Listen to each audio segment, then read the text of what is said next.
આજ હું ગાડી લઈને આવતો હતો ને માજી હું બિહારતો આવ્યો, એની હાથ ઊંચો કર્યો પોરબંદર થી, 80-85 વર્ષની ઉંમરે છે, હાથ ઊંચો કર્યો એટલે મને એમ થયું કે આપણે જાય છે તો આપણે કઈ આમાં બિહાર લીધા, માં રાજી થયા. પછી હું પૂછતો હતો, માં એને વાતો કરતા હતા, અરે ગગાવ ભગવતીએ કેવો દી દીધો છે, આવી ગાડીઓ દીધું છે, અમે મરી ગયા બાપા અમારા.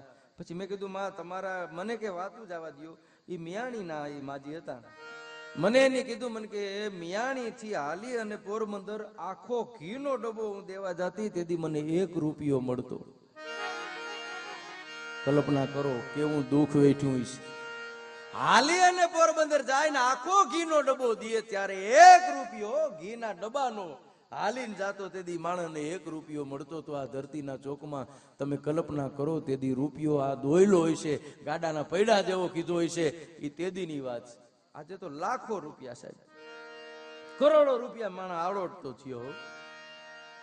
હા, જમાનો આનાથી જીવા જેવો આવ્યો. જો આપણે ટકી રહ્યા તો મને આપણી બીક બહુ લાગે અને બીબીન મરી જાય. હું વા સ્વાઇન ફ્લૂ માંથી હમાનામાં થાય તો કોરોના આવે,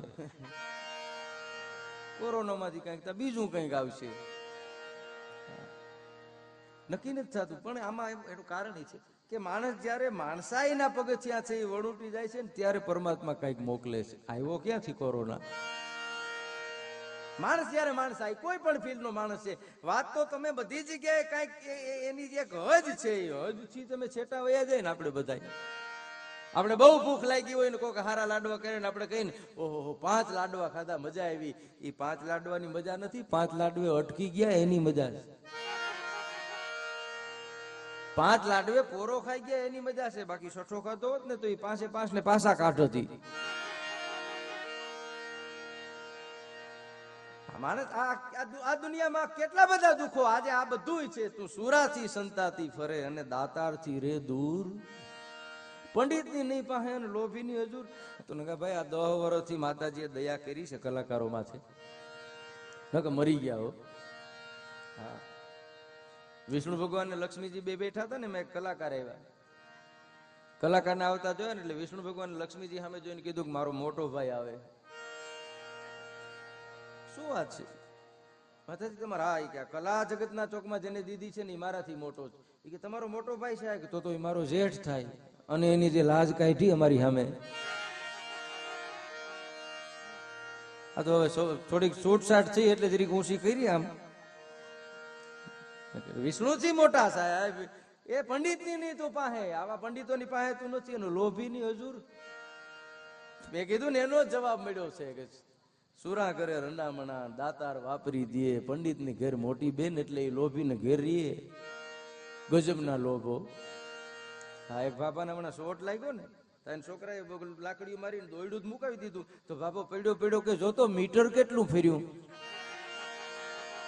બોલો, પોતાની પથારી હાવ તો એને જ મીટર દેખાતું હતું.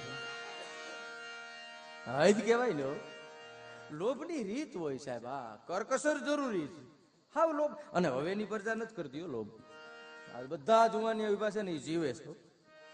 જો આપણા બાપ દાદા એવું જ વિચારતા કે અમે નહીં હોય તો આપણે આવો જ વિચાર આવે, સ્વાભાવિક છે. મને આવે તમને આવે કે અમે નહીં હોય તમારી પ્રજા શું કરશે. આપણા બાપ દાદા આવું જ વિચારતા હતા કે અમે નહીં હોય તમારી પ્રજા શું કરશે. એ બધાના ફોટા આપણા ઘરમાં છે. આપણે કઈ દુખી છે? આપણી પ્રજા તો જલસા કરવાની હતી. વાઇટ જોવે કે મરી ગયા નથી ને સીધી સ્કોર્પિયો લેવી જો. આ તો રોકાણા હતા આમ મોટી વારી બેઠા છે, જીવવા આવ્યા છે સાહેબ. આ બધા છે જીવવા આવ્યા છે. નાના નાના બાળકો, તમે વિચાર તો કરો, આ 1500-2000 રૂપિયાની જીન્સના પેન્ટ ને ચડિયું પહેરી નીકળે હટાણે. 1500 રૂપિયાની છોકરાની ચડિયું, બોલો 1500 રૂપિયાની કે છોકરાની ચડીની કેટલી કિંમત. આ મોટા 70, 80, 90 વર્ષના માણસો ને, આ માણસો કોઈ કિંમત કેતાય નથી ને કે એના હૃદય બેહી જાય. 1500 ની ચડી બસ એટલું જ બોલી શકે તો પૂરું થઈ જાય. 1 રૂપિયામાં 1 ઘીનો ડબ્બો જેની આટલા કિલોમીટર કાપી અને પુગાડ્યો હોય છે, એના માટે રૂપિયો બહુ મોટો હોય છે. એના માટે બહુ રૂપિયો જબરજસ્ત આ જગતના ચોકમાં છે. આ તો આપણને મળ્યો છે, બસ મળ્યો છે તો એને વાપરી લેવો, એને હારા કામમાં જ્યાં. મને હમણાં એક જણે બહુ સારું કીધું, નંગાભાઈ મને કે માણસ દેવરાજ ગમે એટલું જીવે પણ એ કે 70 પછીના જેટલાના જન્મ થયા છે ને એના ભાગમાં 10 કો જ આવે. 70 પછી મને કે જેટલા છે ને એમાં એના ભાગમાં 10 કો જ આવે. મેં કીધું શું વાત કરો, 10 જ વરો? મને કે 10 જ વરો. પછી મને એને કીધું, મેં કીધું 10 વરો કઈ રીતે? મને કીધું 80 વર્ષનું તમે આયુષ્ય ગણો તો 40 વરો તો પથારીમાં નીંદરમાં વયા જાય. 20 વર્ષ ખબર પડે, 40 ને 60, 70 પછીના છેલ્લા 10 વર્ષ છે ને એ તો હાવ નકામા છે. 60 ને 10 70, મને કે કેટલા વૈધા? મેં કીધું 10, બસ એક જ દહકો હાસવી લ્યો ને. ભગવાન દહકો દે છે એટલે આપણે એમ કે એનો દહકો છે સાહેબ. અને જેને જેને દહકો દીધો છે ને એના દહકા હાચવા છે ને એની નોંધ લેવાની.